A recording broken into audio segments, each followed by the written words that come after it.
मित्रों नमस्कार, मैं हूं राकेश कुमार। आप देख रहे हैं माता विमत। मित्रों, जमीन की रजिस्ट्री और जमाबंदी को लेकर एक बड़ा परिवर्तन होने जा रहा है और यह परिवर्तन निश्चित रूप से आने वाले समय में एक बेहतर स्थिति पैदा करेगा। जो जमाबंदी को लेकर भाग दौड़ होती थी उसमें कमी आएगी। जो जमीन के खरीद बिक्री में घाल मेल होता था, जो धोखाधड़ी होती थी, उसमें कमी आएगा और कहीं ना कहीं भ्रष्टाचार में भी कमी आएगी। ये मामला क्या है यह भी समझिए, लेकिन इसके पहले हम बता दें कि देखिए, पहले क्या होता था। पहले आप ज़मीन खरीदते थे, रजिस्ट्री कराते थे और रजिस्ट्री कराने के बाद जब उसका पेपर मिलता था तब आप आवेदन देते थे अंचल कार्यालय में दाखिल खारिज के लिए। जब दाखिल खारिज होता था तब आपकी जमाबंदी कायम होती थी। मतलब कि आपने जिससे ज़मीन खरीदा उसके जमाबंदी से उतना रकबा घटता था और आपका जमाबंदी तैयार होता था उस रकबे का, जो आप जितना आप खरीदते थे उस रकबे से। तो यह पहले प्रोसीड्योर था। लेकिन जब आप आवेदन देते थे तो वहीं से आपका मोचन शुरू हो जाता था। रजिस्ट्री ऑफिस में तो जो हुआ सो हुआ ही, उसके अलावा आप आवेदन देते थे दाखिल खारिज के लिए, मतलब जमाबंदी के लिए, और वहीं से आपका शोषण शुरू होता था। तमाम तरह का लेकुना, तमाम तरह का उसमें कुछ न कुछ कमी निकाल कर आपकी जमाबंदी को तब तक नहीं किया जाता था, कायम किया जाता था, दाखिल खारिज किया जाता था जब तक आपसे कुछ वसूली न हो जाए। और इसको लेकर तमाम तरह की शिकायतें लगातार मिलती रहती थी। इन्हीं शिकायतों को रोकने के लिए बाद में सरकार ने ऑनलाइन आवेदन से दाखिल खारिज का कारोबार शुरू किया, लेकिन वहाँ भी यह शिकायतें कम नहीं हो रही थी। और इसको लेकर आप देखना है कि सर्वे के समय में ये बातें सामने आई तो सैकड़ों पदाधिकारियों पर, कर्मियों पर कार्रवाइयाँ हुई हैं। कितने लोगों का वेतन रुका है, कारण परीक्षा किया गया है।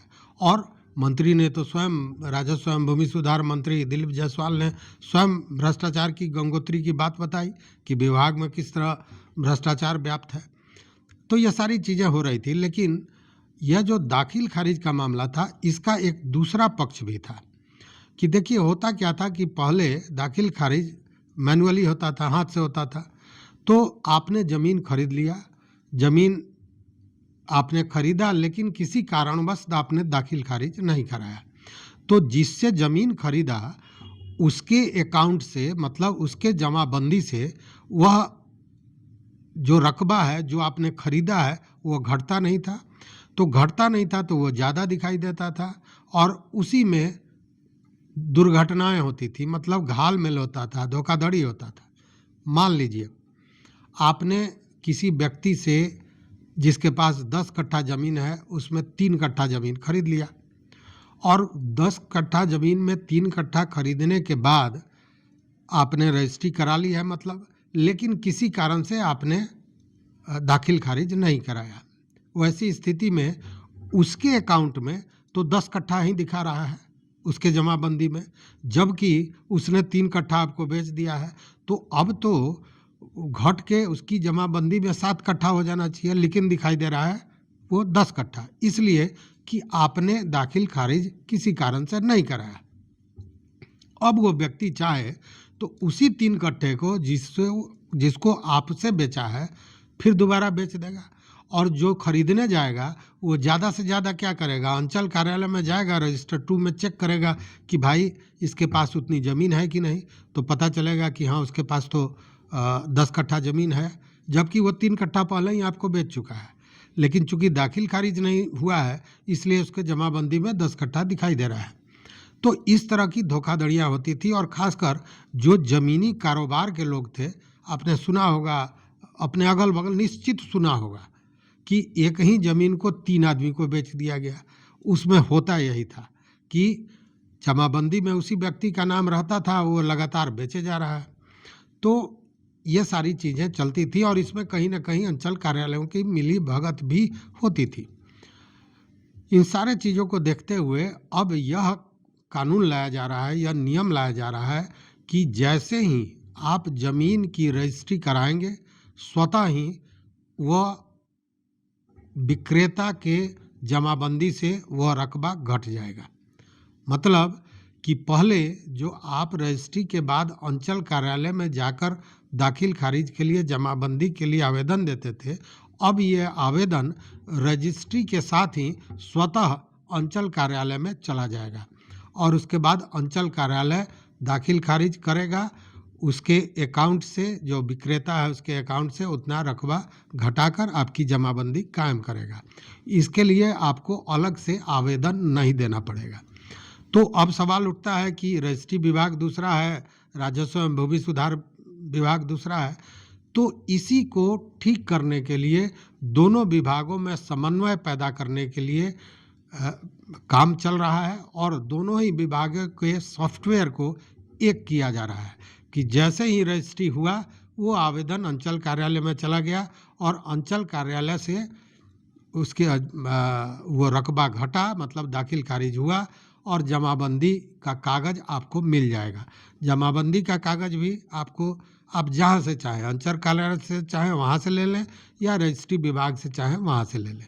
इसके लिए काम चल रहा है और दोनों ही सॉफ्टवेयर को, दोनों ही विभागों के सॉफ्टवेयर, मतलब राजस्व एवं भूमि सुधार विभाग एवं मद्य निषेध उत्पाद एवं निबंधन विभाग, दोनों के सॉफ्टवेयर को मिलाकर तैयार किया जा रहा है, दोनों को अपडेट किया जा रहा है कि यह कार्य जो दाखिल खारिज का है वह स्वतः होता रहे, इसके लिए कोई आवेदन देने की ज़रूरत नहीं पड़े। इससे एक तो आपका समय का बचत, जो आप लगातार दौड़ लगाते थे उसकी बचत हो गई, आवेदन नहीं देना पड़ेगा और समय आपका काम हो जाएगा। अतिरिक्त पैसा या भ्रष्टाचार में जो आप नोचे जाते थे, आपका जो शोषण होता था वो भी बच जाएगा। और सबसे बड़ी बात है कि यह जो धोखाधड़ी का मामला है वह भी बचेगा। हालांकि बहुत सा अभी भी मामला इसमें चलेगा, इसलिए कि अंचलों में रजिस्टर 2 कहीं अद्यतन नहीं है, कहीं रिकॉर्ड जो है सही नहीं है। तो उस स्थिति में होगा क्या कि मान लीजिए कि अभी किसी की जमाबंदी संयुक्त रूप से चल रही है और उसी में कोई हिस्सेदार का जो ज़मीन है वो शून्य हो गया है या किसी दूसरे के नाम पर चढ़ गया है, तो ऐसे जो विवाद होंगे उसके लिए जो रजिस्ट्री का पेपर है उसके साथ ही ये आवेदन रजिस्ट्री विभाग द्वारा या स्वतः यूँ कहें कि अंचल कार्यालय को जाएगा। इस पर अंचल कार्यालय अपनी जांच करेगा, हालांकि इसमें समय लगेगा और अंचल कार्यालय जांच करके बताएगा। उसके बाद में आप परिमार्जन के लिए देंगे या जो जिसकी ज़मीन है, जिसका दाखिल खारिज में रकबा घटना है या जिसका जमाबंदी संयुक्त रूप से है, वह अपने जमाबंदी को सही कराएगा। इसके लिए अंचल कार्यालय से उसके यहाँ बाज़ाब्ता नोटिस भी जाएगी।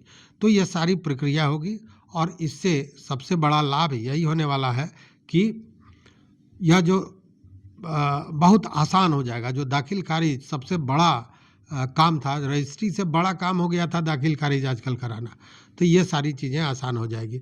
इसके लिए जो मंत्री हैं, निबंधन मंत्री हैं रत्नेश सदा, उन्होंने भी कहा कि यह कार्रवाई, मतलब यह नियम तुरंत लागू होगा और इसके लिए बाज़ाब्ता एक प्रोजेक्ट, एक पायलट प्रोजेक्ट भी बनाया गया है जिसके तहत संपत चक, फतुहा और सकरा जो निबंधन कार्यालय है वहाँ से यह काम शुरू किया जाएगा, निबंधन और दाखिल खारिज का, जमाबंदी का एक साथ। और इसमें सफलता मिलती है या क्या प्रॉब्लम होता है, अगर कोई प्रॉब्लम होगा उसको अपडेट करके और उसके बाद यह धीरे धीरे पूरे राज्य में, पूरे सूबे में यह जारी किया जाएगा। तो एक ये अच्छी पहल है, इसका लाभ आम आदमी को, क्रेता विक्रेता दोनों को मिलेगा। तो इस वीडियो में बस इतना ही। बहुत जल्द यह काम शुरू होने जा रहा है और निश्चित रूप से इसका लाभ आम आदमी को मिलना है। तो यह स्वागत योग्य बदलाव है निश्चित रूप से। तो इस वीडियो में बस इतना ही। देखते रहिए मत अभिमत। मित्रों, चैनल पर नए हो सब्सक्राइब कीजिए, लाइक कीजिए, दोस्तों के साथ शेयर कीजिए और अपना विचार जरूर दीजिए। बहुत बहुत धन्यवाद। कोटिशाह आभार।